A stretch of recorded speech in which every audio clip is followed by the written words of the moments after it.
लोग स्टार्ट करें इंफ्रास्ट्रक्चर को समझना। तो let's start with the telecom sector. तो इलोन मस्क का स्टारलिंक थर्ड प्लेयर हो गया है to receive a licence for satellite broadband India. पहले किसको किसको मिला है? पहले वन वेब को मिला है और जियो सैटेलाइट को मिला है for this satellite broadband in India. तो जियो सैटेलाइट भी ले चुका है और यूटेल्स, आपका जो यूटेल सेट वन वेब है उसको भी मिला है। To operate a company needs to की स्टार सैटेलाइट इंटरनेट के लिए। तो एक आपका जीएमपीएस लाइसेंस होना चाहिए। जीएमपीएस क्या होता है? Global mobile personal communication by satellite licence. It is a regulatory gateway for providing voice and data services via satellite. ठीक है। इसके बाद आपको एक ऑथोराइजेशन चाहिए इन स्पेस। तो इन स्पेस जो है बेसिकली आपका ऑटोनोमस नोडल एजेंसी है डिपार्टमेंट ऑफ स्पेस का, ताकि जो प्राइवेट एक्टिविटीज़ को प्रमोट किया जा सके। तो दो चीज़ जान लेना है। लोअर अर्थ ऑर्बिट जो आपका स्टारलिंक है वो लोअर अर्थ ऑर्बिट को यूज़ करेगा 1200 किलोमीटर तक। तो लोअर अर्थ ऑर्बिट से लेटेंसी कम होगा than traditional geostationary satellite. ठीक है। अब जियो फेंसिंग क्या होता है? जियो फेंसिंग होता है लोकेशन बेस्ड टेक्नोलॉजी जो जीपीएस या आरएफआईडी को यूज़ करता है to create a artificial boundary. तो it is mandated for satellite internet to prevent signal spill over into neighbouring sensitive countries.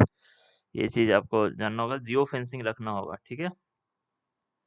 तो बोल रहा है कि जीएमपीएस का लाइसेंस स्टारलिंक को कमर्शियल ऑपरेशन के लिए नहीं। तो कमर्शियल सर्विस आपका स्टार्ट होगा जब स्पेक्ट्रम अलोकेशन गवर्नमेंट का होगा उसके बाद। ठीक है। अभी बस परमिशन लिया है। All satellite terminals use in India must be imported from parent ना। तो नया रूल्स जो है कि जो टर्मिनल्स यूज होगा इंडिया में must be manufactured domestically with in 5 years। हाँ, सैटेलाइट टर्मिनल्स जो होगा। उसके बाद है आपका टेलीकॉम पॉलिसी ड्राफ्ट। तो टेलीकॉम पॉलिसी ड्राफ्ट क्या बोल रहा है कि 150% ग्रोथ डोमेस्टिक मैन्युफैक्चरिंग इंडस्ट्री में बोलना चाह रहा है, सर्कुलर इकोनॉमी बोलना चाह रहा है। सबसे पहले इन लोग का है कि 30% रिडक्शन करे कार्बन फुटप्रिंट में। तो 4G में 100% पॉपुलेशन कवरेज करे और 90% 5G के लिए। ठीक है। तो करंटली जो फाइबर कनेक्टेड टावर्स है सिर्फ 46% है, जिसका टारगेट हम लोग को 80% है। ठीक है। तो shifting from importing black boxes to designing indigenous for black boxes को हम लोग इंपोर्ट करते हैं, उसको 5G 6G के लिए इक्विपमेंट को इंटरनली बनाएंगे। ठीक है। अब सर्कुलर टेलीकॉम में ई वेस्ट रिसाइकलिंग का बात हो रहा है। ठीक है। अब पावर सेक्टर में हम लोग रेगुलेटरी क्राइसिस का बात करते हैं। तो देखो पावर सेक्टर में क्या दिक्कत है ना, रेगुलेटरी एसेट्स क्या होता है? तो the average cost of supply और एवरेज रेवेन्यू रियलाइज, इसके बीच में जो है क्या बोलते हैं difference, that is the regulatory assets. ठीक है। तो जो स्टेट रेगुलेटर्स है they refuse to hike the tariffs despite rising fuel cost. ठीक है। अब डिस्कॉम जो होगा they are recording the loss of deferred cost. ठीक है। तो lot of record cost to be recovered in future. तो सुप्रीम कोर्ट बोला है कि कोई भी जो भी एग्जिस्टिंग एसेट्स है उसको 4 साल में क्लियर करो और 3% ऑफ ARR से ज़्यादा आपको नहीं करना है नया। ठीक है। तो regulatory assets are tangible physical assets like power lines and transformers नहीं, तो दे आर फाइनेंशियल एंट्रीज जो बोल रहा है कि representing revenue that was supposed to be collected but was not. तो रेवेन्यू रियलाइज्ड, ये समझ गए ना। रेगुलेटरी एसेट्स क्या है? रेगुलेटरी एसेट्स है कि ऐसा रेवेन्यू जो कि अनरिकवर्ड रह गया। ठीक है। मान लो कि हम जितना सप्लाई दिए हैं हमको उतना मिला नहीं। क्यों नहीं मिला? क्योंकि स्टेट गवर्नमेंट टैरिफ बढ़ाया नहीं। ठीक है। फ्यूल कॉस्ट बढ़ गया। तो डिस्कॉम बोलेगा कि नहीं भैया ये जो कॉस्ट है ना ये अभी रेगुलेटरी एसेट है, अभी ये बाद में हम लोग को मिलेगा। तो सुप्रीम कोर्ट बोला है कि 4 साल में भैया ऐसा कोई भी एसेट है आपके पास उसको क्लियर कीजिए और कोई भी 3% ऑफ जो आपका ARR है रेवेन्यू उससे ज़्यादा आप नहीं दे सकते हैं डिस्कॉम का हेल्थ सुधारने के लिए। अच्छा खबर है ये। ठीक है। तो regulatory assets are cost by free electricity to farmer. तो सब्सिडी कंट्रीब्यूट करता है। तो मेन फैक्टर्स है आपका नॉन कॉस्ट रिफ्लेक्टिव टैरिफ्स और सब्सिडी रिलीज करने में स्टेट गवर्नमेंट के द्वारा। ठीक है। इंटरनेट एक्सेस का बात हो रहा है। पीएम वानी का स्कीम, तो पीएम वानी स्कीम क्या है? ये ब्रॉडबैंड को डेमोक्रेटाइज करने का स्कीम है। ठीक है। 4 लाख वाईफाई हॉटस्पॉट एक्टिव है with plan to integrate them with BharatNet. अब दो चीज जानना है, पीएम वानी क्या है? पीएम वानी में आपका पब्लिक डेटा ऑफिस है, जो से पीसीओ होता है ना, पीसीओ बूथ, उसे पीडीओ है ये वाईफाई के लिए। ठीक है। और जो पीडीओए है, पीडीओ एग्रीगेटर होता है जो वेरियस पीडीओस को एग्रीगेट करता है, ये सी डॉट के द्वारा मेंटेन्ड होता है। सी डॉट क्या है? तो एसडीजी 4.4 के साथ है ये कि specifically targets increasing the proportion of youth and adults. तो उसको हम लोग information and communication technology, digital literacy, proficiency उसमें ये करें, ठीक है। अब बोलने वाला बात क्या है कि मोबाइल ओनरशिप 94% है, जबकि 37.8% लोग ही इंडिया में ऑनलाइन बैंकिंग कर सकते हैं। तो डिजिटल स्किल का गैप है, तो आप नंबर्स के टर्म में सोचिए कि काम करने की जरूरत है, ठीक है। सो द ऐपलेस कनेक्टिविटी, तो पीएम वानी allows for seamless roaming across different wifi providers, ठीक है। पीएम वानी क्या कर रहा है? सीमलेस रोमिंग प्रोवाइड कर रहा है across wifi providers, reducing the cost of data for the bottom of the pyramid, ठीक है। इसके बाद ऐपलेस कनेक्टिविटी है, कोई ऐप जरूरत नहीं है। Argue that the divide is no longer just about access, तो ब्रॉडबैंड 76% है, बट अबाउट स्किल्स से 53.6, मतलब ब्रॉडबैंड 76% गांव में पहुंच चुका है, ठीक है, बट 53.6% ही यूसेज है। ये चीज आपको अच्छा पॉइंट है, ठीक है। भारत नेट आपका प्रोग्राम है, गवर्नमेंट इनिशिएटिव है, ताकि हम लोग हाई स्पीड ब्रॉडबैंड पहुंचा सके सारे ग्राम पंचायत और विलेज अक्रॉस द कंट्री को, ये चीज़ है, ठीक है। तो world largest rural telecom project है, डिजिटल डिवाइड, ई गवर्नेंस, ई एजुकेशन बढ़ाने के लिए, ठीक है। तो पहला न्यूज़ है आपका एजवाल रेल लिंक का।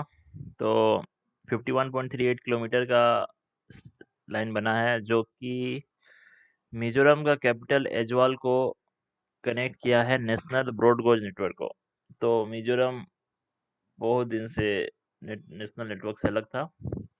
तो मिजोरम अब फोर्थ नॉर्थ ईस्ट स्टेट बन गया है with its capital linked by rail. तो कौन कौन नॉर्थ ईस्ट में रेल है? तो ऊपर से स्टार्ट कर दीजिए। तो असम हो गया, असम, त्रिपुरा, अरुणाचल प्रदेश, और अब मिजोरम चौथा स्टेट बन गया है जिसके पास रेलवे है। असम, त्रिपुरा, अरुणाचल प्रदेश और मिजोरम, ठीक है। अब इसमें आपको क्या क्या इंफ्रास्ट्रक्चर है? तो पायर 144, तो जो कुरुंग रिवर पे एक ब्रिज बना है, ये क्या है? इंडिया का टॉलेस्ट रेलवे पायर है। ये 104 105 मीटर ऊपर है। तो this is significantly taller than Qutub Minar से भी ऊपर है, ठीक है। तो आपको याद रखना है पायर ब्रिज है, मिजोरम में पायर ब्रिज बना है। तो याद रखना है कि ये जो मिजोरम में कुरुंग रिवर के ऊपर ब्रिज बना है, that is pier bridge, Qutub Minar से भी ऊंचा है। तो 30% जो ये लाइन है 45 टनल से गुजर रहा है, सिस्मिक जोन 5 में आ रहा है, ठीक है। ये चीज़ ध्यान देना है। First and second states, technically जो बैराबी था near the Assam border was the Mizoram first rail head, but this link is celebrated as the first because it directly integrates the capital Aizawl को मेन स्ट्रीम इकोनॉमी से जोड़ रहा है, ठीक है। तो यूपीएससी पूछ सकता है कि Mizoram is the first north state ना, फोर्थ नॉर्थ स्टेट है। तो 144 को चेनाब ब्रिज से, चेनाब ब्रिज जो है आपका हाईएस्ट आर्क ब्रिज है, याद रखना, Chenab bridge highest arch bridge है। और जो 144 ब्रिज है ये आपका टॉलेस्ट पायर ब्रिज है, एकदम याद रखना है। पायर वर्टिकल सपोर्ट होता है, जो आपका आर्क ब्रिज होता है ऐसे आर्क टाइप से रहता है, स्ट्रक्चरल काम चलता है। इसके बाद हम लोग पढ़ते हैं कश्मीरी रेल। तो आपका पहला first ever all weather rail connectivity to Kashmir valley, ठीक है। ये चीज़ है कि पहले ठंडा में वहाँ कश्मीर वैली में ट्रेन नहीं जाता था, बट अब जो ये रेलवे लाइन बन गया है, ये आपका उधमपुर श्रीनगर बारामूला रेल लिंक है। ये आपका all weather rail connectivity Kashmir valley में आ गया। इसमें क्या क्या बना है? सबसे पहले याद रखिए, इसमें चेनाब ब्रिज है। तो चेनाब ब्रिज में आपको याद रखना है कि ये हाईएस्ट रेलवे आर्क ब्रिज है, ठीक है। 359 मीटर अबव है आपका रिवर बेड से, ठीक है। ये 266 किलोमीटर पर आवर का विंड स्पीड को झेल सकता है, ठीक है। इसके बाद अंजी खाद ब्रिज है, ठीक है। अंजी खाद क्या है? First cable stayed railway bridge, ठीक है। Single pylon and 96 cables to connect Katra and Reasi, ठीक है। First cable stayed railway bridge, cable stayed railway bridge है इंडिया का अंजी खाद, ठीक है। तो अभी तक हम लोग क्या किया? पायर ब्रिज, ये आपका आर्क ब्रिज, वर्ल्ड का हाईएस्ट आर्क ब्रिज है, इंडिया का पहला केबल स्टेट ब्रिज है, केबल स्टेट रेलवे ब्रिज है आपका अंजी खाद। उसके बाद इफिशियंसी में तो Vande Bharat express now connect Srinagar Katra को जस्ट 3 घंटा में कवर करेगा, ठीक है। जैसे ये इंडिया में हावड़ा ब्रिज है ना, रेलवे केबल स्टेट ब्रिज, तो वैसे ही एनजी खाद ब्रिज है, ठीक है। हाँ, तो बियॉन्ड लॉजिस्टिक्स आपको समझना होगा कि जो रेलवे होता है ना, किसी भी देश में नेशनल इंटीग्रेशन के लिए जरूरी टूल है, ठीक है। It bridging the distance of heart between the valley and mainland, तो ये हर्ट का डिस्टेंस भी खत्म करता है। तो इंजीनियरिंग सोवर्निटी, तो हम लोग यंग फोल्ड माउंटेन्स में नया नया टेक्नोलॉजी से when we create infrastructures, so it is showing that we are growing our capacity for the high tech infrastructure, ठीक है। इसके बाद हम लोग बात करने वाले हैं अमृत भारत स्टेशन स्कीम का। तो 2022 में ये लॉन्च हुआ था अमृत भारत स्टेशन स्कीम। 2025 में 103 रीडेवलप्ड स्टेशन का इनॉग्रेशन हुआ है। तो इसमें अमृत भारत स्टेशन स्कीम में क्या था कि 1300 स्टेशन को हम लोग सिटी सेंटर बनाएंगे, that integrate both side of city, ठीक है। तो यह था अमृत आपका स्कीम। तो इसमें मोस्ट जो प्रोजेक्ट होता है वो क्या यूज कर रहा है, ईपीसी मॉडल है। ईपीसी मॉडल क्या है, engineering procurement and construction model, ठीक है। बट जो 20 स्टेशन है वो आपका पीपीपी मॉडल है, पब्लिक प्राइवेट पार्टनरशिप मॉडल है। तो हेरिटेज फोकस है कि जो आर्किटेक्चर बनेगा ना आपका अमृत भारत स्टेशन का, वो लोकल कल्चर को रिफ्लेक्ट कर सके। जैसे कि बीकानेर में आपका राजस्थानी हेरिटेज दिख रहा है, उड़ीसा में आपका टेम्पल आर्किटेक्चर दिख रहा है, ये सब, ठीक है। तो ईपीसी जो मॉडल है उसमें 100% पैसा अ, आपका गवर्नमेंट ही देगा। तो बेसिकली बोला जा रहा है कि जो कॉन्ट्रैक्टर होगा वो टेक्निकल डिजाइन ब्लूप्रिंट्स बताएगा, इंजीनियरिंग होगा पहले, फिर प्रोक्योरमेंट होगा, फिर कंस्ट्रक्शन होगा। तो ईपीसी मॉडल जो आपका ट्रेडिशनल मॉडल है वही है, ठीक है। इसके बाद वी विल टॉक अबाउट आभार ऑनलाइन स्टोर एंड दृष्टि सिस्टम। तो आभार स्टोर क्या है, तो एक गवर्नमेंट ई मार्केट प्लेस है। आभार आभार स्टोर क्या है, गवर्नमेंट ई मार्केट प्लेस है, ठीक है। ये क्या करेगा, जो आपका वन डिस्ट्रिक्ट वन पोर्टल से प्रोडक्ट सोर्स करेगा, ठीक है। और जो आपका जियोग्राफिकल इंडिकेशन वाला कैटेगरी है वहां से सोर्स करेगा, और फिर आप वहां पे आप खरीद सकते हैं आभार स्टोर में। इसके बाद एक आपका दृष्टि सिस्टम है। दृष्टि सिस्टम क्या है, AI based locking monitoring system है फॉर फ्राइट ट्रेन्स, ठीक है। तो ये आपका नॉर्थ ईस्ट फ्रंटियर रेलवे और आईआईटी गुवाहाटी मिलके बनाया है। मतलब ये जो मालगाड़ी जाती है ना, वो उसका में बार बार मैनुअल चेक होता है स्टेशन में कि कोई टेम्पर्ड तो नहीं हो गया, wagon locks in real time. तो इसमें आप क्या कर सकते हैं कि कोई भी आप कार्गो को रियल टाइम चेक कर सकते हैं, क्योंकि अगर कोई लॉन्ग डिस्टेंस फ्लाइट है तो उसमें कोई बीच में चोरी वोरी तो नहीं हो रहा है, ठीक है। हाँ, तो one station one product kiosk है आभार स्टोर से। रेलवे क्या हो रहा है, ग्लोबल प्लेटफॉर्म प्रोवाइड कर रहा है लोकल आर्टिसन को, ठीक है। और इंक्लूसिव ग्रोथ है। एआई इन सेफ्टी गवर्नेंस, तो दृष्टि सिस्टम क्या चीज का एग्जांपल है, डेटा ड्रिवन लॉजिस्टिक्स का एग्जांपल है, essential for India's goal to reduce the logistic cost to single digit, ठीक है। उसके बाद हो रहा है कि आपका हाइड्रोजन पावर ट्रेन है। तो इंडियन रेलवे हाइड्रेल टेक्नोलॉजी पे बात कर रही है कि पहला हाइड्रोजन पावर्ड कोच बनाएगी चेन्नई में, ठीक है। This is particularly vital for non electrified scenic routes, जहाँ पे where overhead wires are impractical. तो सीनिक रूट में हाइड्रल टेक्नोलॉजी चलाएगी। तो इसमें क्या बात हो रहा है, you need to distinguish between the two energy process mention in. तो सबसे पहला है इलेक्ट्रोलाइसिस, ठीक है। इलेक्ट्रोलाइसिस क्या है, पानी में एनर्जी थी वो हाइड्रोजन और ऑक्सीजन में टूटा। पहला होगा प्रोडक्शन एट जिंद, ठीक है। फिर दूसरा है आपका ट्रेन पे ही एक फ्यूल सेल होगा, ठीक है। Spontaneous process where hydrogen and oxygen combine, तो हाइड्रोजन प्लस ऑक्सीजन ये वाटर इलेक्ट्रिसिटी बनेगा, ठीक है। तो फ्यूल सेल आपका ट्रेन में होगा, इलेक्ट्रोलाइसिस आपका बाहर होगा, ठीक है। ये चीज याद रखना है। तो बोल सकता है हाइड्रोजन ट्रेन एमिट सीमेट्यो, नहीं, water vapour as a by product है, तो जीरो इमिशन टेक्नोलॉजी है। ग्रीन वर्सेस ग्रे में क्या है, देखो ग्रीन हुआ कि जो इलेक्ट्रोलाइसिस से आप हाइड्रोजन निकाले ना, वो रिन्यूएबल एनर्जी के थ्रू निकाले हैं। अगर आप उसी को हाइड्रोजन को अगर आप फॉसिल फ्यूल से निकालते हैं विथ कार्बन कैप्चर, तो ब्लू हाइड्रोजन हो गया। और अगर आप फॉसिल फ्यूल से निकालते हैं विथआउट कार्बन कैप्चर, तो वो ग्रे हाइड्रोजन हो गया। तो ब्लू हाइड्रोजन ग्रे हाइड्रोजन में अंतर समझ में आ गया ना, ठीक है। हाइड्रोजन फॉर हेरिटेज रूट्स कहाँ कहाँ, बहुत सारा है। जो आपका कालका शिमला वाला रूट हो गया, कांगड़ा वैली हो गया, नीलगिरी में हो गया, तो बहुत जगह जा सकता है। कवच, साला ये तो क्वेश्चन आया था, गलती हो गया था। कवच है आपका indigenous automatic train protection system, ठीक है। ये इसके क्या करेगा, it prevents collision if a loco pilot jumps a signal और in case of head on collision, ठीक है। तो ये रेडार नहीं है, ये आप बोलिए कि it is a complex web of RFID tags on tracks और optical fibre along tracks and telecom tower, तीन चीज मिलकर आपका कवच सिस्टम बना रहा है। ट्रैक्स पे आरएफआईडी टैग्स है, ट्रैक के अलोंग आपका ऑप्टिकल फाइबर केबल्स है और टेलीकॉम टावर्स है, ठीक है। ये चीज समझिए। तो पूछ सकता है कि India has adopted the European ETCS level 2 as a primary safety system ना, तो ईटीसीएस एक अल्टरनेटिव है, इंडिया का इंडिजिनस है कवच। तो इंडिया का कवच जो है आपका हर एक किलोमीटर पे 50 लाख पर किलोमीटर पड़ रहा है, ठीक है।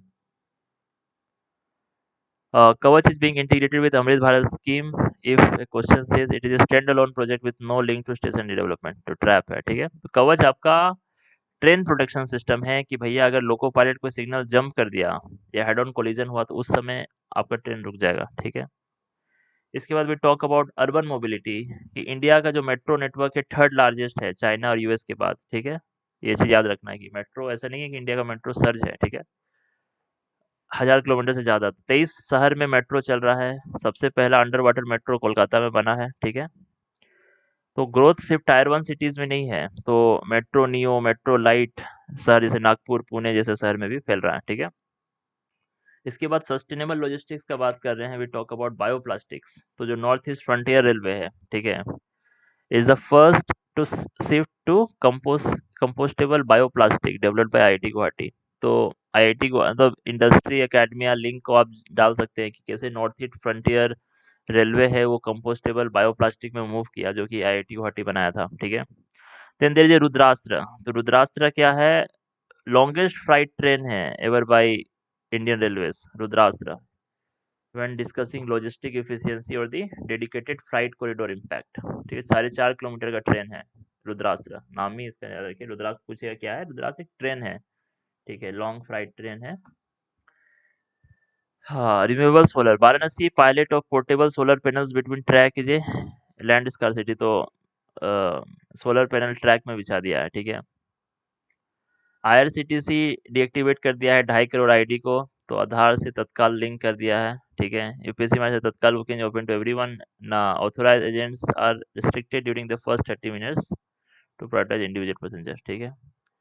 तो हाइड्रोजन ट्रेन चल रहा है, तो डीकार्बोनाइजिंग हो रहा है ट्रांसपोर्ट का। तो hydrogen for heritage is not about tourism, it's about eco sensitive infrastructure, ठीक है। स्ट्रैटेजिक ऑटोनॉमी मिल रहा है, कॉस्ट लॉजिस्टिक कॉस्ट कम करे या इंडिजिनस कवच जैसा सिस्टम है, तो ठीक है। अब now let's talk about port sector, shipping sector. तो सबसे पहले हम लोग जान रहे हैं आपका एक सेक्टर है विजिनाम पोर्ट। तो विजिनाम पोर्ट आपका इंटरनेशनल सी पोर्ट है केरला का, अभी कमर्शियल ऑपरेशन स्टार्ट किया है। तो 83 ग्लोबल रैंक है इसका कंटेनर थ्रूपुट में, ठीक है। ये इंडिया का पहला ग्रीनफील्ड ट्रांसशिपमेंट पोर्ट है। तो पहला ट्रांसशिपमेंट पोर्ट कौन सा है आपका, विजिनम पोर्ट, याद रखिए, फेमस है। डीप वाटर हब है इंडिया का पहला ट्रांसशिपमेंट पोर्ट है। तो जो आपका 75% जो इंडियन कार्गो जो आपका कोलंबो और सिंगापुर से आता था, वो आपका विजिनम पोर्ट से आएगा, पहला चीज। तो पांड्या चोला में भी आपका राजेंद्र चोल पट्टिनम का बात हुआ है, ये चीज याद रखिए, हिस्ट्री से भी आ सकता है कि जो पोर्ट आपका राजेंद्र चोला के समय भी था। And possibly the Balita in the Periplus of Erythraean sea, ठीक है। Unlike the other Indian ports, जो विजिनम है उसका नेचुरल डेप्थ है 18 से 20 मीटर का, ठीक है। नेचुरल डेप्थ ही 18 से 20 मीटर का है, तो मिनिमल ड्रेजिंग लगेगा यहाँ पे।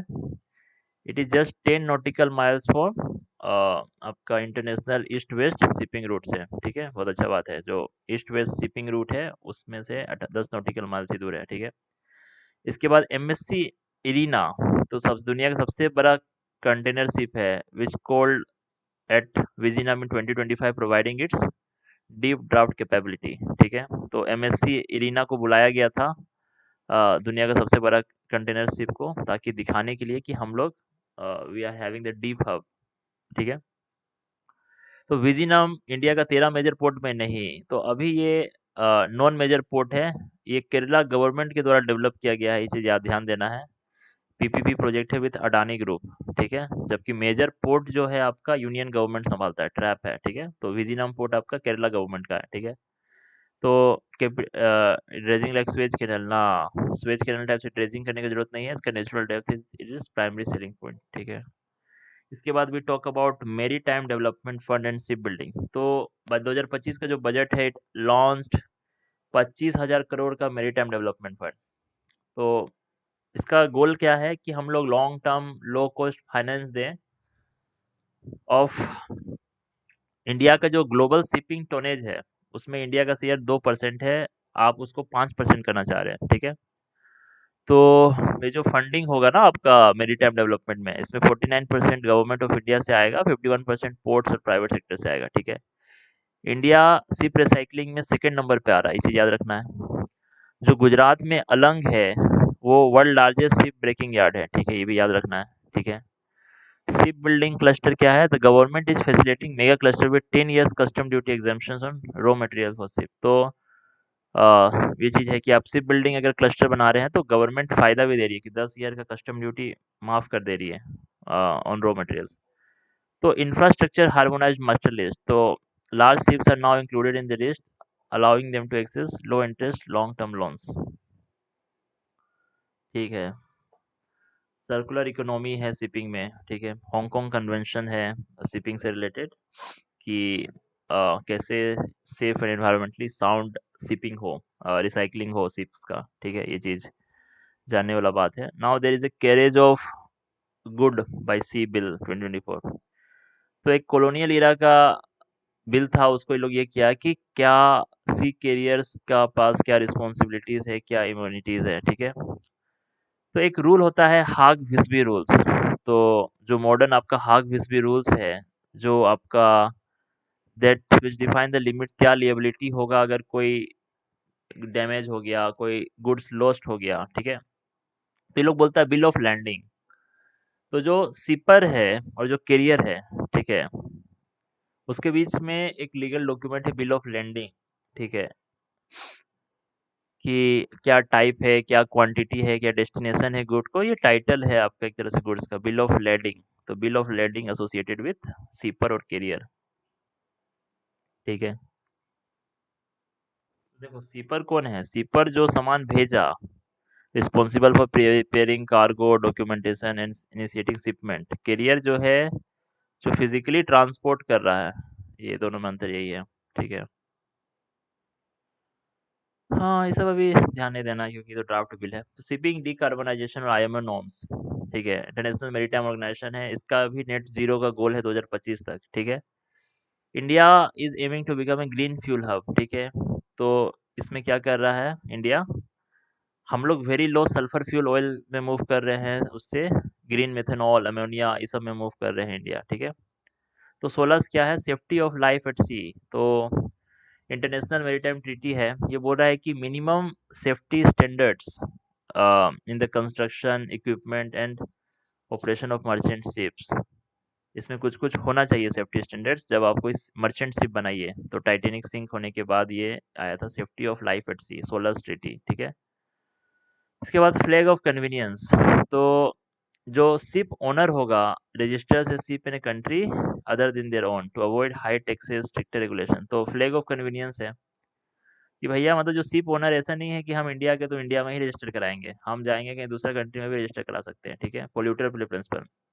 तो मार्पोल कन्वेंशन है कि जो शिप पोल्यूशन कर रहा है वही पे करेगा, ठीक है। Transition fuels using LNG as a bridge fuel before full adoption of, तो आपका लिक्विफाइड नेचुरल गैस होगा before full adoption of hydrogen ammonia, ठीक है। इंडिया आपका 2004 का बलास्ट वाटर कन्वेंशन को रेटिफाई नहीं किया है। तो this could become a trade barrier as a global port start enforcing stricter invasive species checks on ships coming from non-compliant nations, ठीक है। तो ये नॉन टैरिफ बैरियर की तरह काम कर सकता है क्योंकि इंडिया बलास्ट वाटर कन्वेंशन को रेटिफाई नहीं किया है। तो ऐसे जो देश के शिप जो आ रहे हैं जो बलास्ट वाटर कन्वेंशन को नहीं रेटिफाई कर रहे हैं तो उनका खतरनाक चेकिंग हो रहा है। बलास्ट वाटर कन्वेंशन क्या है? ये आप it prevent the spread of harmful aquatic organism and pathogens that can be carried in ships ballast water from one region to another. ठीक है, तो ये ballast वाटर क्या होता है? शिप के अंदर जो पानी होता है ना भैया, वही है ballast वाटर कि stability, structural integrity, safe manageability देने के लिए यूज होता है। देखो ये पानी जो इसके अंदर में ballast वाटर है, ठीक है। इसके बाद बात करेंगे हम लोग कालेश्वरम प्रोजेक्ट का। तो कालेश्वरम प्रोजेक्ट क्या है? World largest multi stage lift irrigation project है गोदावरी रिवर पे। तो कालेश्वरम प्रोजेक्ट हमेशा याद रखना है। तो कालेश्वरम प्रोजेक्ट आपका तेलंगाना में है। तो दुनिया का सबसे बड़ा multi stage lift irrigation project है। अभी कंट्रोवर्सी में है क्योंकि ये बैरेज को डैमेज कर रहा है, ठीक है। ऑस्ट्रेलिया शिप, तो world largest electric powered ship है ऑस्ट्रेलिया का हल 096। तो हल 096 is news world largest electric powered ship, ठीक है।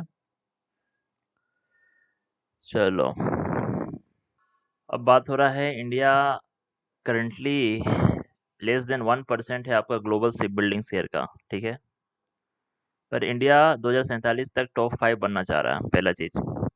इसके लिए गवर्नमेंट पैकेज भी अनाउंस किया है to revitalize the ship yards, ठीक है, replacing the old 2015 package 69,000 crore का, ठीक है। पहला है आपका मैरीटाइम डेवलपमेंट फंड। तो ये जो मैरीटाइम डेवलपमेंट फंड है, जो 45% जो इसका होगा, ये शिप बिल्डिंग और 20% आपका है फॉर इंक्रीजिंग इंडियन टोनेज, ठीक है, पहला चीज।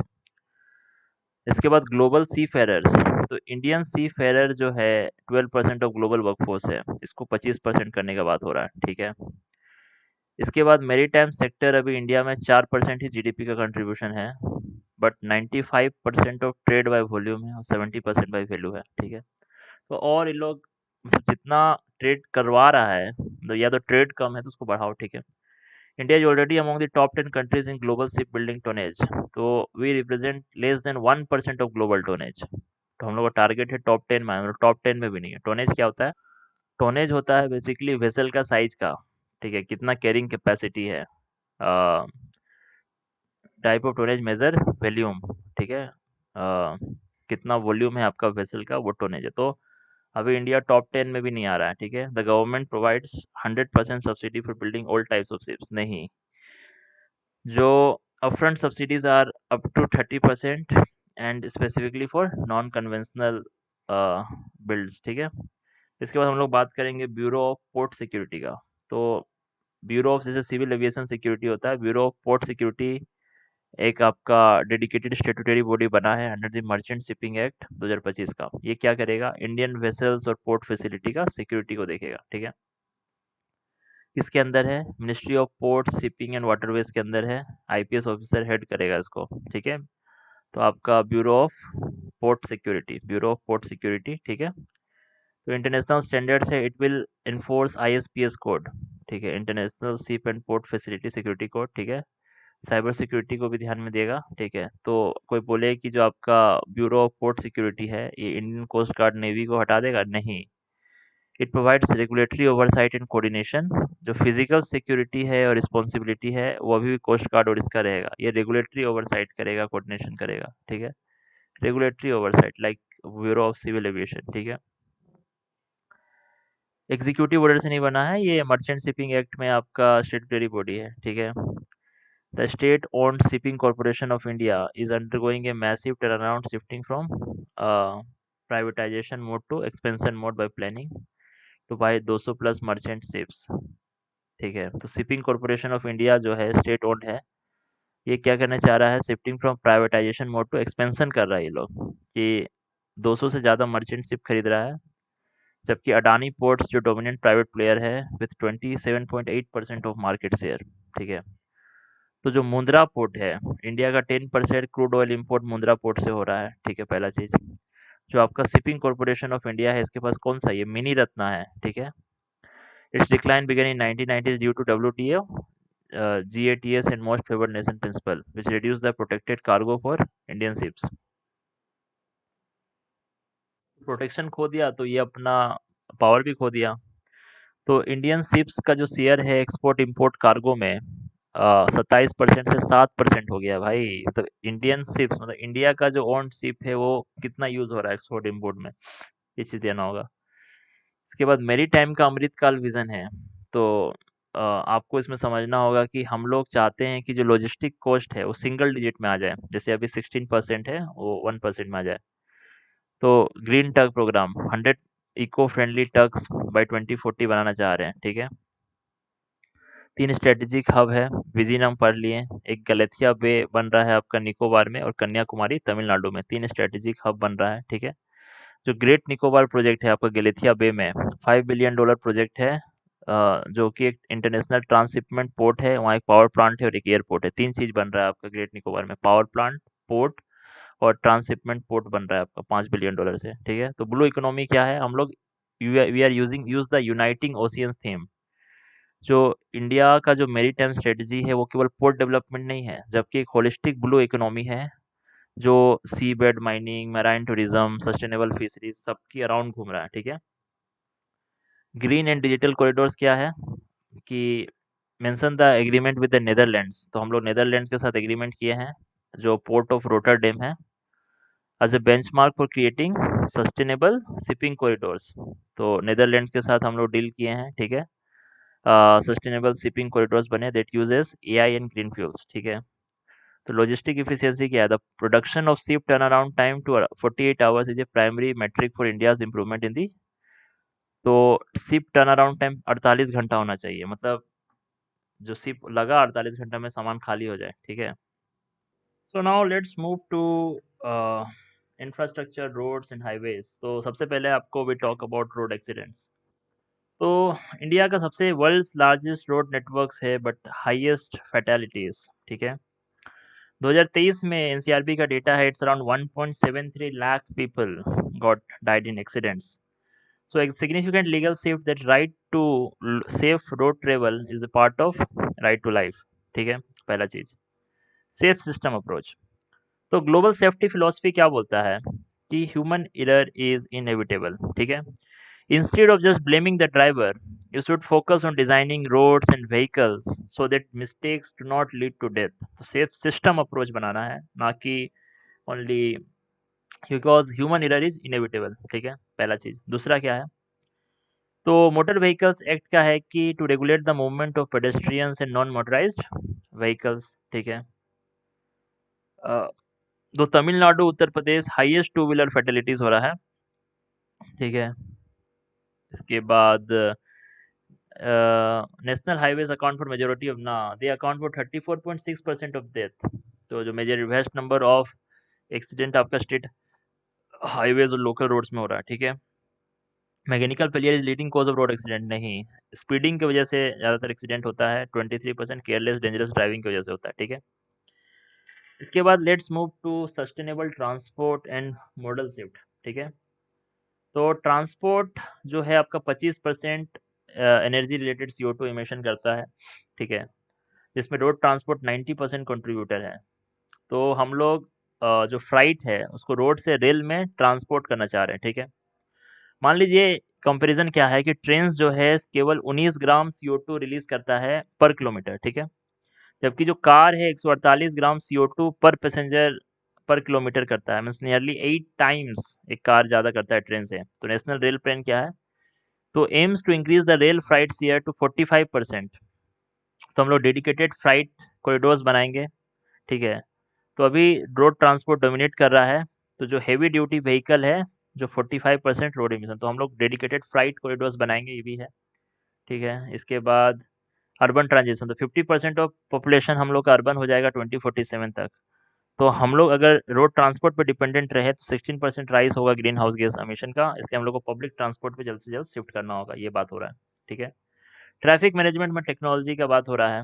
तो बेंगलुरु में अस्त्रम ऐप है। तो अस्त्रम ऐप क्या है आपका, डेटा लेड सेफ्टी टेक्नोलॉजिकल ये है, तो NHAI का है। तो NHAI का डेटा लेक पोर्टल है, AI बेस्ड सेंट्रल रिपोजिटरी, जहाँ सारा रोड का जो डिफेक्ट डेटा है वो 3D लेजर बेस्ड सेंसर से GPS से एनालाइज होगा, ठीक है। EDR क्या है, डिटेल एक्सीडेंट रिपोर्ट, जो सारा ब्लैक स्पॉट्स और एक्सीडेंट का ये करेगा, ठीक है। तो ये पोर्टल का क्या नाम है, अस्त्रम ऐप, ठीक है, याद रखना है। इसके बाद RFID और फास्टैग को समझना है। तो जो RFID क्या है, एक वायरलेस सिस्टम है जो रेडियो वेव्स यूज़ करता है टू ट्रांसफर डेटा। पहला है पैसिव टैग। पैसिव के पास अपना एनर्जी नहीं होता है, वो इलेक्ट्रोमैग्नेटिक एनर्जी जो रीडर है उसका यूज़ करता है, ठीक है, तो फास्ट टैग है। दूसरा है एक्टिव टैग। तो एक्टिव टैग का खुद का बैटरी होता है, खुद भी सिग्नल ट्रांसमिट करता है। तो long range tracking, shipping container, इस सब में एक्टिव टैग यूज़ होता है। एक होता है सेमी पैसिव टैग, तो जिसमें इंटरनल सर्किट के लिए तो बैटरी रहता है बट रीडर से ही रिस्पॉन्स जाता है, तो सेमी पैसिव टैग है, ठीक है। तो ट्रेडिशनल फास्ट टैग से हम लोग क्या करने वाले हैं, एएनपीआर फास्ट टैग। तो अब एएनपीआर फास्ट टैग क्या है, तो फास्ट टैग एक पैसिव टैग है, ठीक है, ये चीज़ याद रखना है। RFID works on high frequency, ना ये लो फ्रीक्वेंसी में भी, अल्ट्रा हाई फ्रीक्वेंसी सब में काम करता है, ठीक है।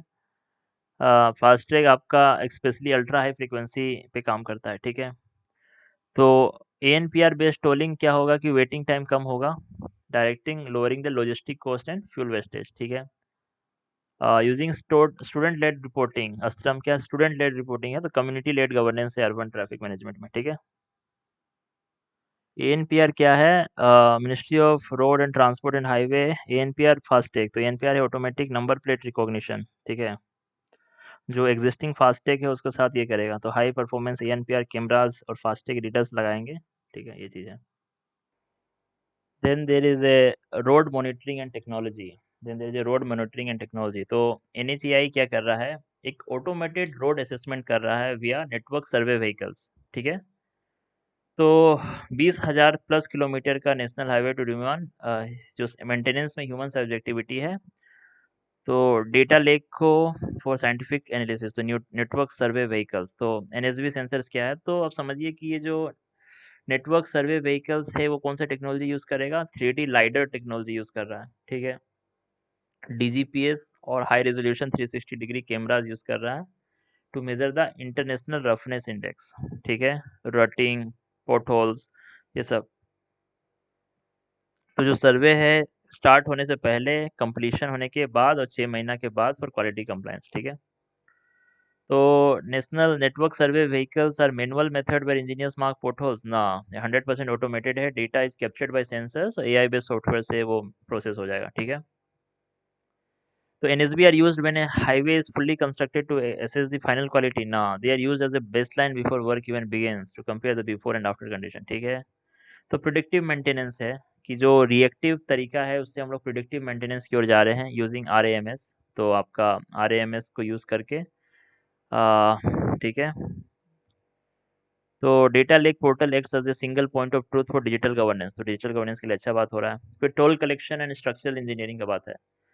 तो फास्ट टेक को हम लोग satellite based GNSS tolling, which is currently deferred due to privacy and enduring relevance of Steel Tuss Bridge, Pambalan Bridge, Howrah, in resisting collapse। तो क्या बात हो रहा है कि under the national highway fee rules जो टोल रेट है rise annually by 3% plus 40% of wholesale price index increase, ठीक है। तो ये तो पढ़ने वाला बात नहीं है। टोल परपेचुइटी क्या, tolls can be collected even after concession periods and with the revenue going to consolidated fund of India. तो टोल कलेक्ट हो सकता है कंसेशन पीरियड खत्म होने के बाद तक भी, ये चीज़ याद रखना है। They are allowed but penalized, driver must pay double the normal toll fee if use cash in FASTag lane. FASTag lane में अगर आप कैश देंगे तो डबल पे करना होगा, ठीक है, ठीक चीज़ है। India has replace FASTag with mandatory satellite based tolling system, ना टेक एग्जिस्ट है, जीएनएसएस जो टेक है आपका, जो सैटेलाइट बेस्ड टोलिंग है, बट गवर्नमेंट उसको अडॉप्ट नहीं किया है अभी इंडिया में, ठीक है। अब एविएशन सेफ्टी का बात हो रहा है। तो 12 जून 2025 को एयर इंडिया का 171 क्रैश हुआ, अहमदाबाद टू लंदन जा रहा था। तो both fuel control switches were moved to cut off shortly after takeoff, leading to the total loss of thrust. तो fuel control switches were moved to cut off। तो black boxes क्या है, तो black boxes they are actually bright orange for visibility. Black box नहीं होता है, इसमें दो चीज होता है। Cockpit voice recorder record sounds and conversation in cockpit. दूसरा है आपका डीएफडीआर, रिकॉर्ड्स फ्लाइट पैरामीटर्स, तो डिजिटल फ्लाइट डेटा रिकॉर्डर, ये सब रहता है। दो चीज रहता है आपका, सीवीआर और डीएफडीआर, ठीक है। तो this is the international standard for aircraft accident investigation, ICO index है, ठीक है। तो ब्लैक बॉक्स क्या करता है, use magnetic tapes that must be replaced after every flight, ना। तो मॉडर्न ब्लैक बॉक्स है उसका सॉलिड स्टेट मेमोरी होता है और they are design to survive 1500 degree Celsius तक वो सह लेगा, डीप सी प्रेशर सब सह लेगा, ठीक है। The 787 is certified for the 787 Boeing can fly with one engine flight. So 787 is certified for 330 minute ETOPS.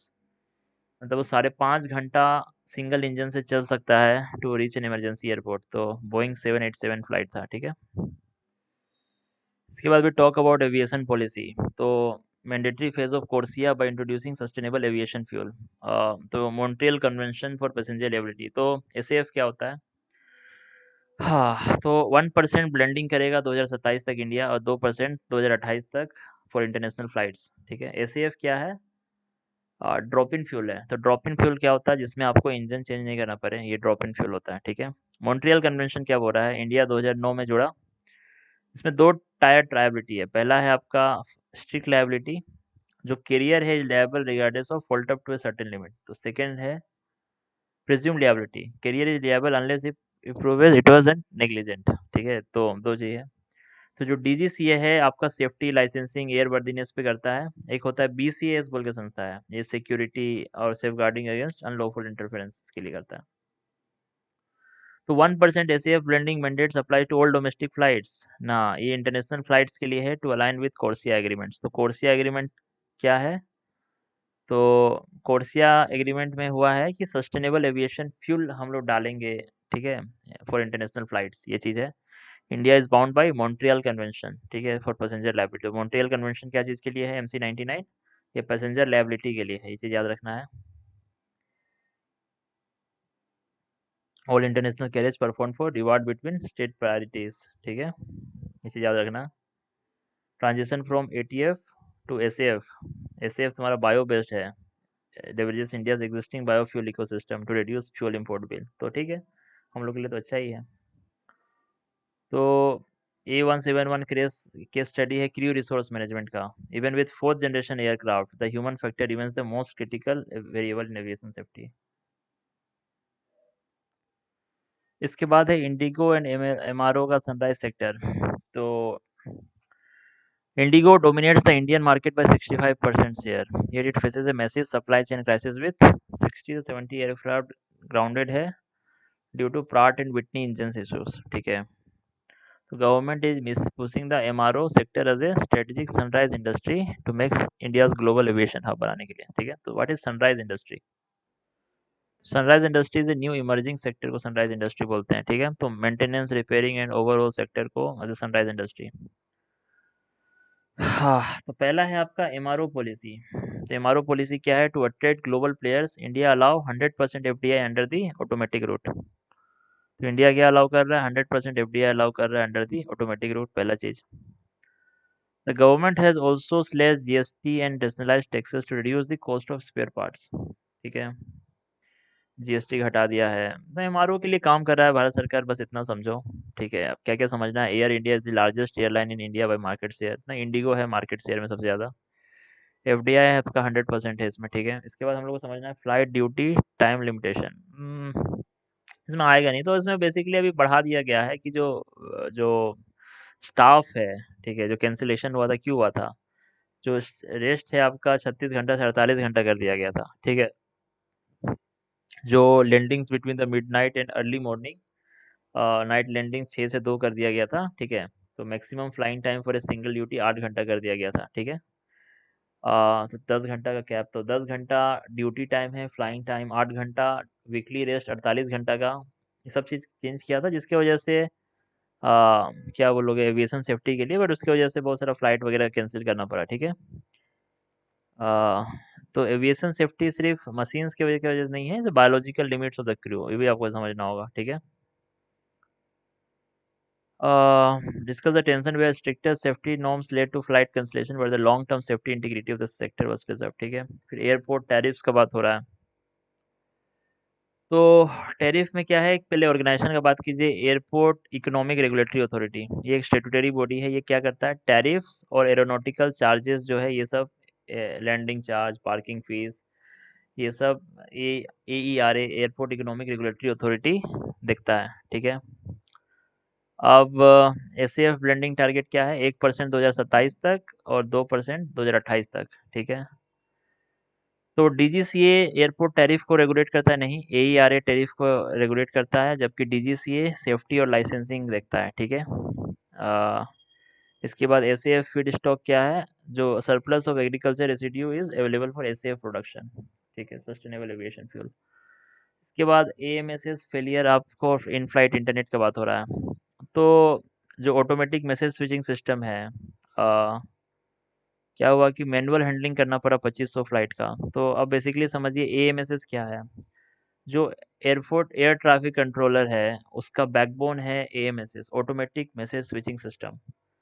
तो वेदर अपडेट्स, एयर मिशंस का नोटिस, फ्लाइट प्लान्स, ये सब सब आपका ऑटोमेटिक मैसेज स्विचिंग सिस्टम के थ्रू जाता है, ठीक है। तो इन फ्लाइट कनेक्टिविटी समझिए। तो इन फ्लाइट कनेक्टिविटी कैसे दिया जा रहा है, तो जो ग्राउंड टावर्स है वो अपवर्ड पॉइंट करेगा। तो एयर टू ग्राउंड ईटीजी होता है ना, एयर टू ग्राउंड कनेक्शन होता है, ठीक है। और एक है कि आपका जो लोअर अर्थ ऑर्बिट है, वो सैटेलाइट्स को यूज करके हम लोग इन फ्लाइट कनेक्टिविटी देते हैं, ठीक है। कैप्टिव पोर्टल क्या है, this is the login screen where you see when you, this is login screen used for managing bandwidth and security, ठीक है, कैप्टिव पोर्टल्स। हाँ, तो critical information infrastructure, that aviation सिर्फ फिजिकल इंफ्रास्ट्रक्चर नहीं है, digital backbone is equally vulnerable to server overload integration issue, ठीक है। Airplane mode is strict required to prevent unregulated signals from interfering with sensitive flight control system. तो इसलिए airplane mode है उसका नाम, कि कोई अनरेगुलेटेड सिग्नल जो फ्लाइट कंट्रोल सिस्टम में स्पेक्ट्रम इंटरफेरेंस ना करे, ठीक है। इसके बाद बात हो रहा है एयरबस A320 का। तो इंटेंस सोलर रेडिएशन फाउंड हुआ है to corrupt the flight control data, तो flight control data of A320 family. तो नवी मुंबई एक ग्रीन फील्ड एयरपोर्ट बन रहा है, अडानी एयरपोर्ट का न्यू नवी मुंबई। तो जो एग्जिस्टिंग मुंबई एयरपोर्ट है उसको डीकंजेस्ट करने का बात हो रहा है, ठीक है, ये चीज़ है। Let's talk about the EV manufacturing policy. तो गवर्नमेंट नोटिफाई किया है the scheme to promote electronic passenger, ये सब कुछ काम का न्यूज़ नहीं है। तो ईवी सेक्टर को कुछ कुछ समझो, कि जो इंडिया में जो ईवी सेक्टर का बात हो रहा है ना, तो एक पॉइंट हम लोग बोल सकते हैं कि जो ग्रोथ है इंडिया में, that is for the three wheelers 57%, car अभी भी 2.6% है, ठीक है। तो जो मोटर लगता है ईवी मोटर्स जो है वो क्या है, नियोडमियम आयरन बोरोन मोटर है, NDFEB मोटर्स। तो ये high intensity magnetic fields for performance, Chinese पे डिपेंडेंट है, ठीक है। जो सोडियम आयन बैटरीज है as a cheaper abundant alternative, lithium ion नहीं, सोडियम आयन भी यूज होता है ईवी के लिए, ये चीज बोल सकते हैं। चार टाइप का ईवी व्हीकल है, ये जानना है। एक बैटरी ईवी है जो 100% इलेक्ट्रिक है, ठीक है। No tail pipe emission, lithium ion battery होगा पहला चीज। दूसरा है आपका plug in hybrid. Plug in hybrid जो है आपका इंजन और बैटरी होगा। जो बैटरी होगा आपका चार्ज होगा सॉकेट से, पहले बैटरी होगा फिर इंजन पे स्विच होगा, ठीक है। तीसरा है आपका हाइब्रिड ईवी।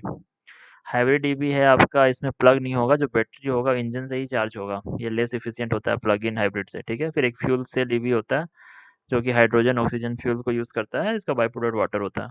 तो फ्यूल सेल जो होता है आपका, इलेक्ट्रिसिटी जो ऑन बोर्ड जनरेट होता है hydrogen, from hydrogen, liquid hydrogen से, तो वो है, ठीक है।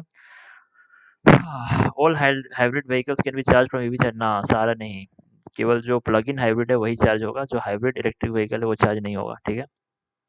तो बेसिकली जब भी ईवी इकोसिस्टम का बात करें तो हम लोग को बात करना होगा क्रिटिकल मिनरल्स का, कि जो कि लिथियम नियोडिमियम ये सब जो है, सोडियम आयन हाइड्रोजन, जो कि ईवी इकोसिस्टम को चलाने के लिए ज़रूरी है, वो अपने पास है नहीं, ठीक है। उसके बाद इंफ्रास्ट्रक्चर वर्सेस इंसेंटिव, कि हम लोग के पास लार्जेस्ट चार्जिंग नेटवर्क होना चाहिए like China, rather than subsidies to solve range anxiety, ये चीज़ है। तो एक चार्जिंग इंफ्रास्ट्रक्चर का बात होना चाहिए। तो इंडिया थ्री व्हीलर्स में लीड कर रहा है because low operating cost for commercial drivers. तो EV in India must be value for money to scale. तो ये चीज़ है कि वैल्यू फॉर मनी होगा तो इंडिया में चलेगा, नहीं तो नहीं चलेगा। एक फेम स्कीम की बात कीजिए तो फेम स्कीम आपका 2015 में लॉन्च हुआ था for like faster adoption and manufacturing of hybrid and electric vehicles, ठीक है। तो 2019 में जो फेम 2 है वो पब्लिक एंड शेयर ट्रांसपोर्ट का बात हुआ, जो बसेस थ्री व्हीलर्स, ये सेकंड में आया। फिर इसके बाद अभी जो पीएम ई ड्राइव का बात हो रहा है, कि जो heavy electric trucks and charging station का बात हो रहा है, ठीक है, पीएम ई ड्राइव। तो बात हो रहा है बेसिकली आपको याद रखना है कि चाइना डब्ल्यूटीओ में इंडिया के खिलाफ केस फाइल कर दिया है कि इंडिया का जो प्रोडक्शन लिंक्ड इंसेंटिव है, ठीक है, या जो इंडिया का जो डोमेस्टिक वैल्यू एडिशन का रिक्वायरमेंट होता है, ये एक प्रोहिबिटेड सब्सिडीज की तरह काम कर रहा है, ठीक है। अब सब्सिडीज क्या क्या है, तो एक कुछ कुछ प्रोहिबिटेड सब्सिडीज होता है जो कि किसी के एक्सपोर्ट परफॉर्मेंस पे और the use of domestic over imported goods, जो ट्रिम्स में है ट्रेड रिलेटेड इन्वेस्टमेंट मेजर कि local content requirements that restrict और डिस्टॉर्ट ट्रेड, ये डब्ल्यूटीओ का रिस्ट्रिक्शंस में है, ये चीज़ समझ के रखिए। और नेशनल ट्रीटमेंट आपका general agreement on trade and tariff पे है कि imported goods to be treated as domestic goods once they enter the market, ये चीज़ आपको याद रखना है।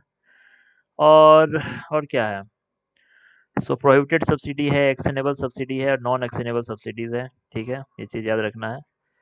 तो एपिलेट बॉडी क्या है, has a non functional since 2019 due to US blocking member appointments, ठीक है। तो अब डब्ल्यूटीओ एपिलेट अथॉरिटी अब काम नहीं कर रहा, ये चीज़ याद रखना है। इंडिया जो इंडिया डिफेंस है कि जो डीवीए है is achieved through innovation R and D and assembly, not just by mandating the use of local raw materials, ठीक है। एक टर्म होता है इन्वोल्यूशन, इन्वोल्यूशन होता है जहाँ पे इंटेंस कंपटीशन हो रहा है, कंपनीज प्राइस वॉर्स में आ गई है कि बहुत लॉस हो रहा है डिस्पाइट हाई प्रोडक्शन वॉल्यूम, ठीक है। तो आपको समझना होगा there is a predatory pricing. तो प्रेडेटरी प्राइसिंग क्या है, how involution might lead to dumping of cheap Chinese EV in the global market, prompting the need for anti dumping duties, तो एंटी डंपिंग ड्यूटीज लगाना होगा। Involution eventually leads to the survival of only most efficient mega firms, monopolies होगा इससे, ठीक है। अब दो rule है आपका, कैफे 3 रूल्स और बीएस नॉर्म्स का बात हो रहा है। तो देखो, जो ब्यूरो ऑफ एनर्जी एफिशिएंसी है वो CAFE 3 corporate average fuel efficiency standards लागू की है to fleet wide CO2 emission. तो बीएस नॉर्म्स और कैफे नॉर्म्स में क्या अंतर है, तो बीएस नॉर्म्स जो होता है आपका, बीएस होता है आपका भारत स्टेज, ये पोल्यूटेंट्स को रेगुलेट करता है जो टेल पाइप से आपका निकल रहा है, ठीक है। ये central pollution control board, ministry of environment इसके अंदर आता है। तो ये आपका कैफे नॉर्म्स आपका बताता है फ्यूल एफिशिएंसी के बारे में कि आपका मैन्युफैक्चरर का एंटायर फ्लीट से कितना CO2 इमिशन हो रहा है, ये चीज़ है, ठीक है। समझ लीजिए कैफे नॉर्म्स और बीएस नॉर्म्स में अंतर है। तो टारगेट है आपका जो फ्लीट एवरेज इमिशन है उसको 91.7 ग्राम तक, तो ये तो घटाने का बात कर रहा है, बस ये याद रखिए। Multiple manufacturers to emission pooling होगा, ठीक है। अपना अपना टारगेट पूरा कीजिए। तो जो कैफे नॉर्म्स है वो देखिए, जैसे बीएस नॉर्म्स है आपका ministry of road transport highway करता है, और जो कैफे नॉर्म्स है वो मिनिस्ट्री ऑफ पावर के अंडर जो आपका bureau of energy energy efficiency है, ठीक है। तो बीएस नॉर्म्स ये आपका मिनिस्ट्री ऑफ एनवायरनमेंट दिखा रहा है। तो बीएस नॉर्म्स आपका मिनिस्ट्री ऑफ एनवायरनमेंट के तहत है और आपका सीपीसी भी है, ठीक है। तो कैफे 3 नॉर्म्स अलग अलग है, स्मॉल के लिए अलग है, लाइट वेट के लिए अलग है। देखो क्वेश्चन आया हुआ है, which of the following is this reason for the induction of BS6 norms. तो नाइट्रोजन डाइऑक्साइड का इसके लिए पार्टिकुलेट मैटर घटाने के लिए, तो दोनों का ही आंसर होगा, ठीक है। मतलब BS जो 6 है ये आपका एयर क्वालिटी पोल्यूटेंट्स पे फोकस है, ये टोटल आपका फ्लीट का एनर्जी एफिशिएंसी पे फोकस है, ठीक है। ये आपका मेजरमेंट होता है पर व्हीकल होता है, ये आपका फ्लीट का एवरेज निकालता है। ये रेगुलेटेड आइटम्स में पार्टिकुलेट मैटर आपका हाइड्रोकार्बन नाइट्रोजन कंपाउंड्स ये सब है। ये फ्यूल कंजम्पशन CO2 इमिशन ये देखता है, ठीक है। बेसिक बेसिक कुछ कुछ चीज़ याद रह जाए तो याद रह जाए, जैसे एक आपका बॉडी है CCAMLR, तो कमीशन ऑन कंजर्वेशन ऑफ, तो ये जो CCAMLR है जो अंटार्कटिक मरीन लिविंग रिसोर्सेस है, तो ये आपका marine life in water surrounding Antarctica, तो उसको प्रिजर्व करने के लिए है, ठीक है। It is not fisheries but A conservation body that allows rational use, ठीक है। ये फिशरीज नहीं है, it is a but A conservation body that allows rational use, ठीक है। जो फिर इसमें मतलब रीजनल ट्रीटीज होता है, ये समझिए। इसके बाद हम लोग को समझना है फिशर वीमेंस डे। तो ये जो CRZ नॉर्म्स है उसके लिए, तो ये जो फिशर वीमेंस हैं वो लोग बोल रहा है कि तो first fisher women day celebrate कहाँ होगा, मुंबई में ये सभी कभी कभी यूपीएससी पूछ देता है। तो विमेन जो होता है 44% है आपका, नियरली हाफ है इंडियन फिशरीज वर्कफोर्स का। ठीक है। तो ये लोग बोल रहा है कि सीआरजेड का 2011 वाला नोटिफिकेशन फॉलो कीजिए, क्योंकि अभी 2019 वाला में प्रो डेवलपमेंट है वो थोड़ा। ठीक है। और क्या है, फिशरमैन कोऑपरेटिव्स बनाइए, ये सब बात करोगे। Slum development authority. ये फंसाने वाला फैक्ट है कि कोई पूछे कि भैया जो ईजेड का शेयर है क्या मेनलैंड से आ रहा है, तो जो 50% ईजेड है तो आपका आइलैंड से आ रहा है भैया, जो आपका अंडमान निकोबार और लक्षद्वीप आइलैंड से आ रहा है, ये चीज़ याद रखना है। तो deep sea fishing in India is reserve for only government, नहीं, operators can be individual enterprises, cooperatives कोई भी हो सकता है डीप सी फिशिंग कर सकता है। इसमें mother and child vessel concept है, एक बड़ा शिप होगा फिर छोटा छोटा शिप जाके मछली पकड़ेगा। ठीक है। एलईडी फिश लाइटिंग को बैन किया हुआ है। ठीक है। ये बस याद रखना, और क्या बात करें। और ठीक है। इसके बाद बात हो रहा है कि India second largest aquaculture producer है ग्लोबली। ठीक है। अब इंडिया का फोकस है ऑन ब्लू ट्रांसफॉर्मेशन, कि सिर्फ सिंपल हार्वेस्ट नहीं करेंगे, टू वैल्यू एडिशन करेंगे सी फूड एक्सपोर्ट्स में। ठीक है। अब एक इसके लिए योजना है पीएम मत्स्य संपदा योजना। इसमें बात हो रहा है कि जो फिशर्स मैन का इनकम है डबल करना है। ठीक है। A new component is the development of 100 climate resilient coastal fisherman village बनाएंगे। ठीक है। 100 विलेज बनाना होगा। मत्स्य सेवा केंद्र है, वन स्टॉप स्टोर बनेगा, providing extension services, technical support to farmer. ठीक है। और मेरीकल्चर क्या है, seaweed cultivation, sea cage farming, ऐसा ऐसा कुछ कुछ अलग चीज भी हम लोग को बताना होगा out of the natural alternative livelihoods के लिए। ठीक है। तो क्लाइमेट रेजिलियंट ब्लू इकोनॉमी है। ठीक है। कि डिजास्टर रिलीफ से डिजास्टर रेजिलियंस करना होगा, कि कोस्टल प्लानिंग में। ठीक है। Fish drawing yards, green fuel, ऐसा ऐसा करके क्लाइमेट रेजिलियंट हम लोग को ब्लू इकोनॉमी बनाना होगा। ठीक है। Ecosystem approach to fisheries management, तो आप हम लोग को बोलना होगा जो bay of Bengal large marine ecosystem project है, इसमें हम लोग इकोसिस्टम अप्रोच है फिशरीज मैनेजमेंट का। तो हम लोग फिशरीज को मैनेज करेंगे by considering the whole ecosystem, सिर्फ सिंगल फिश स्पीसीज को टारगेट करके नहीं बचाएंगे। ठीक है। ये चीज़ है।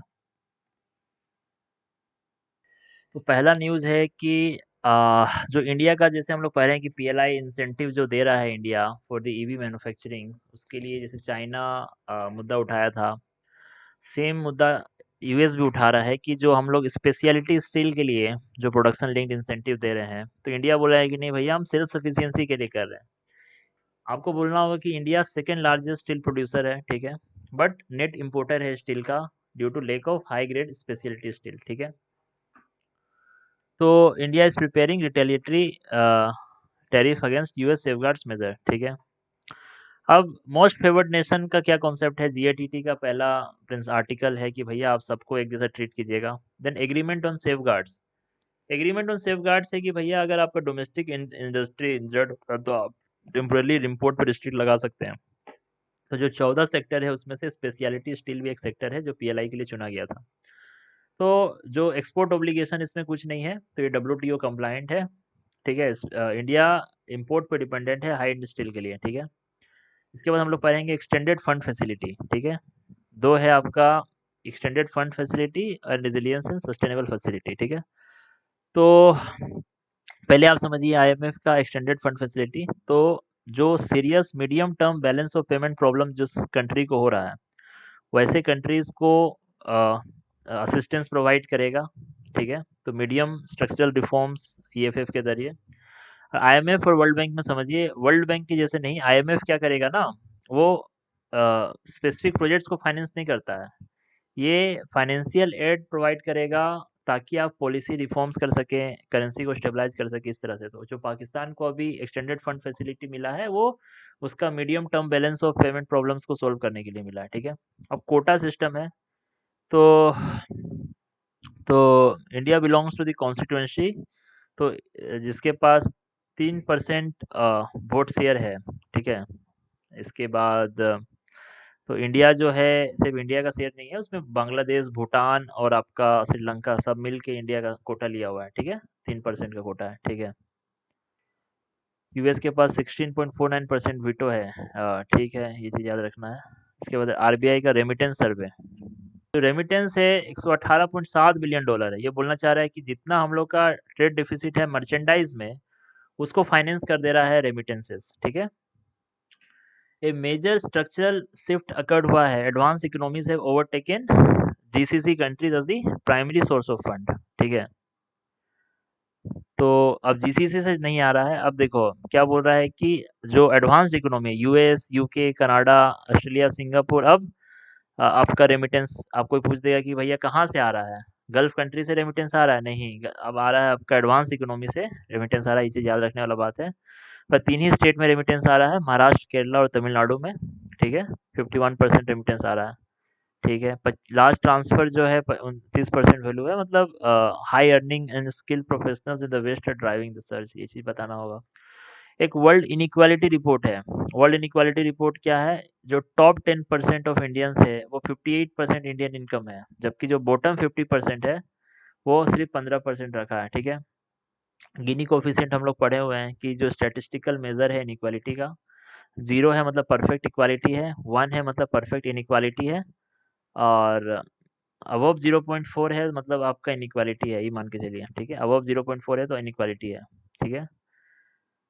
तो richest 1% in India 40% of total wealth hold कर रहा है। ठीक है। तो इनइक्वालिटी वेल्थ में और सात पर है, इनकम में तो है ही। तो मतलब टॉप 10% इंडिया टॉप 58% इनकम लिया हुआ है, बट वेल्थ की अगर बात करें तो सिर्फ 1% इंडियन 40% टोटल वेल्थ लिया हुआ है। तो वेल्थ में ज़्यादा इनइक्वालिटी है, ये चीज़ याद रखना है। तो the richest 10% and the bottom 50% equal ना, जो poorest half of the global population है वो सिर्फ 3% कार्बन इमिशन करता है। ये चीज़ याद रखना है। ठीक है। The share of national income accruing to labor has increased. The inequality is rising because more income is accruing to capitals than to labor. तो जो इनइक्वालिटी क्यों बढ़ रहा है, ये भी बात बोलने वाला बात है कि जो इनकम जनरेट हो रहा है वो कैपिटल्स में जा रहा है, प्रॉफिट्स में, रेंट्स में, ना कि लेबर में जा रहा है। तो विनर टेक्स ऑल इकोनॉमी है कि rising share of national income accruing to capital. ठीक है। Where CEO pay has jump 50% while average worker pay rose by less than 1%। ठीक है। Unequal access to migration infrastructure की आरबीआई रिपोर्ट क्या बोल रहा है कि बिहार और यूपी रिसीव 6% से भी कम रेमिटेंस है compare to south west corridor. ठीक है। इसके बाद बोल रहा है कि जीनी इंडेक्स में इंडिया का फेल हुआ है, तो मतलब अच्छा सुधार है 0.288 से 0.255। तो making it one of the most equal countries globally in terms of consumption. Extreme poverty भी कम हुआ है इंडिया में 2.3% में, तो वर्ल्ड बैंक का रिपोर्ट है। तो कंजम्पशन के टर्म्स में we are the most equal country. ये देखो इसमें समझने वाला बात है, अगर 1 के क्लोज है, 1 to 100 है, 1, ठीक है, तो 1 0 हो गया परफेक्ट इनइक्वालिटी, 1 हो गया परफेक्ट इनइक्वालिटी। ठीक है। कंजम्पशन और इनकम इनइक्वालिटी है, तो India's index is based on consumption inequality. ठीक है।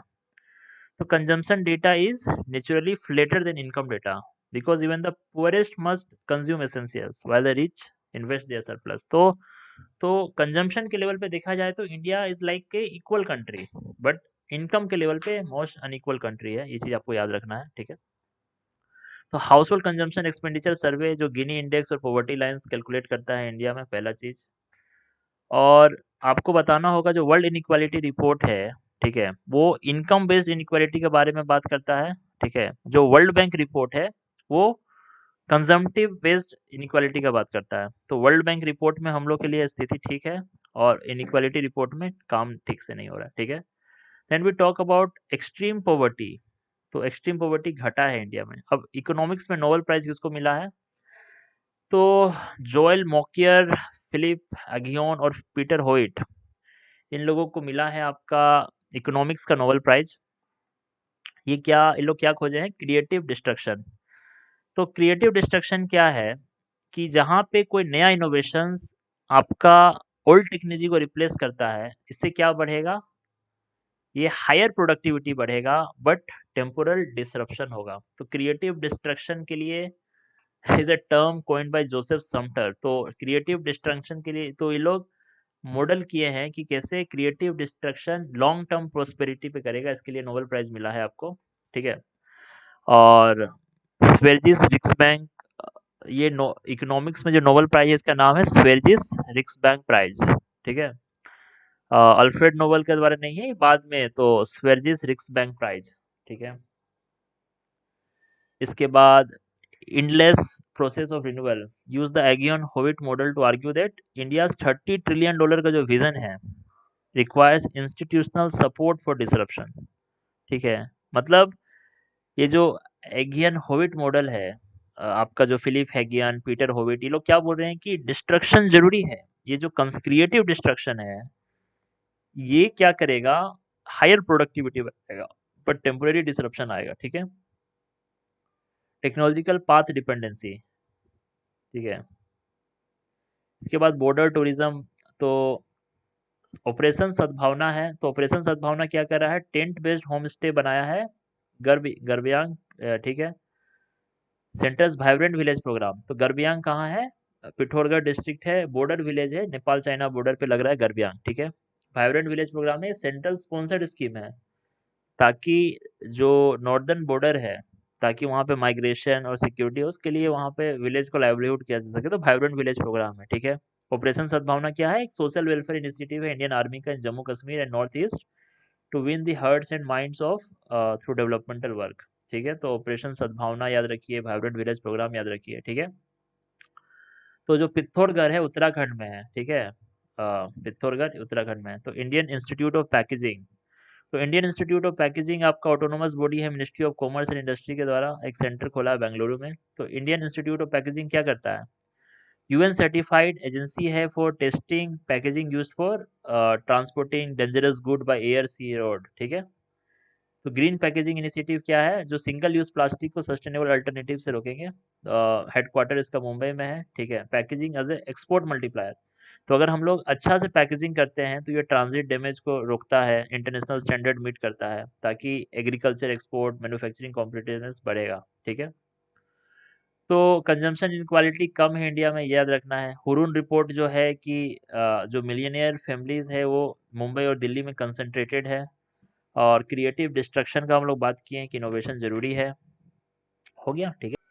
Let's talk about HDI report. तो now India's HDI rank improve हुआ है टू 130 आउट ऑफ 193 कंट्री, ठीक है। हाँ, तो हम लोग अभी भी मीडियम ह्यूमन डेवलपमेंट कंट्री है। इनइक्वालिटी वाइप्स आउट नियरली, मतलब अगर इनइक्वालिटी एडजस्टेड एचडीआई देखेंगे तो 31% लोग हट जाएगा, ठीक है। इसे तो पता है एचडीआई में क्या क्या देखा जाता है, तो बेसिकली लाइफ एक्सपेक्टेंसी देखा जाता है, जो इंडिया में 72 साल है। एजुकेशन दिया जाता है, एक्सपेक्टेड ईयर्स एट स्कूलिंग और मीन ईयर्स ऑफ स्कूलिंग, और स्टैंडर्ड ऑफ लिविंग है तीसरा चीज, जो जीएनआई पर कैपिटा देखा जाता है, ठीक है। 2017 का पीपीपी डॉलर, ठीक है, पीपीपी। और ये प्लानिटरी शिफ्ट है, तो प्लानिटरी एडजस्टेड एचडीआई भी है, नया मेट्रिक है फॉर कंट्रीज कार्बन फुटप्रिंट। तो यूएनडीपी इंडिसेस में क्या क्या है, आईएचडीआई है, जीडीआई है, जीआईआई है, जेंडर सोशल नॉर्म्स भी है, एमपीआई है, ठीक है। तो एमपीआई भी आपका यूएनडीपी इंडिसेस है, ठीक है। तो इंडिया हाई ह्यूमन डेवलपमेंट में नहीं है, इंडिया इज इन 0.685, तो मीडियम कैटेगरी में है, ठीक है। तो पॉवर्टी क्या है, HDI measures the percentage of people ना achievements in health education and income, ठीक है। Poverty is measured by the MPI, तो एचडीआई आपका पॉवर्टी नहीं नापता है, बट एमपीआई एक अलग मेट्रिक है। स्कूलिंग में expected years with enrolment ratio नहीं, तो एचडीआई जो है आपका ईयर्स ऑफ स्कूलिंग और आपका mean expected years of schooling और मीन ईयर्स ऑफ स्कूलिंग नापता है, ठीक है। केरला बोल रहा है कि भैया हम लोग एक्सट्रीम पॉवर्टी रेडिकेट कर दिए हैं, जो उनका ईपीईपी प्रोग्राम है उसके द्वारा, ठीक है। तो कुंडम श्री मॉडल क्या है, तो कुडुम श्री मॉडल आप बोल सकते हैं कि एक सेल्फ हेल्प ग्रुप है और एक वुमेन एम्पावरमेंट मॉडल है, primary engine for field service, ठीक है। तो वेरिफिकेशन वाज डन थ्रू ग्राम सभा और नीति आयोग एमपी, तो केरला का लोएस्ट मल्टी डायमेंशनल पॉवर्टी है, नेशनल एवरेज 14.96% है, केरला का 0.55% है, ठीक है। तो केरला का कस्टमाइज माइक्रो प्लान है, जो कि केस स्टडी हो सकता है प्रिसीजन वेलफेयर के लिए, ठीक है। Instead of giving everyone the same kit, each family receive exactly what they need, ठीक है। मेडिसिन हो गया, हाउस हो गया, जॉब हो गया, ये है। तो लोकल सेल्फ हेल्प ग्रुप का कितना आराम से अच्छा से यूज़ किया। The programme succeeded because of the integration of local self government with the community participation. ये चीज़ याद रखना है। गिफ्ट सिटी का बात याद रखना है। गिफ्ट सिटी क्या है? तो इंटरनेशनल फाइनेंशियल सर्विसेज सेंटर है। तो इंडिया का पहला इंटरनेशनल फाइनेंशियल सर्विस सेंटर है। तो ऑफशोर हब है on Indian soil where business is conducted in international currency rather than rupee. ठीक है, तो इसको संभालने के लिए international financial service centre authority है। इसके पास आरबीआई का, सेबी का, आईआरडीआई का पावर है with in the gift city zone. ठीक है, तो 100% कॉर्पोरेट टैक्स हॉलीडे मिलेगा for 10 consecutive years out of their first 15 years. 15 साल में यू गेट। तो गिफ्ट सिटी में क्या है? 100% corporate tax holiday. 100% corporate tax holiday मिलेगा आपको फॉर 10 साल के लिए। शुरुआती 15 साल में, कोई भी 10 साल में आपको टैक्स हॉलीडे है। For regulatory purpose units in the GIFT city are treated as person resident outside India.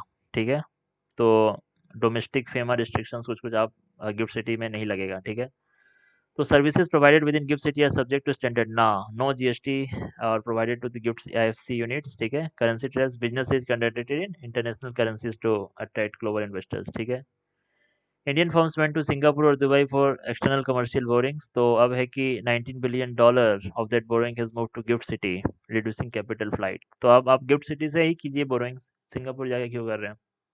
ठीक है, वन स्टॉप शॉप बनाया for the rapid growth of centre compare to other एसीजेट्स। ठीक है,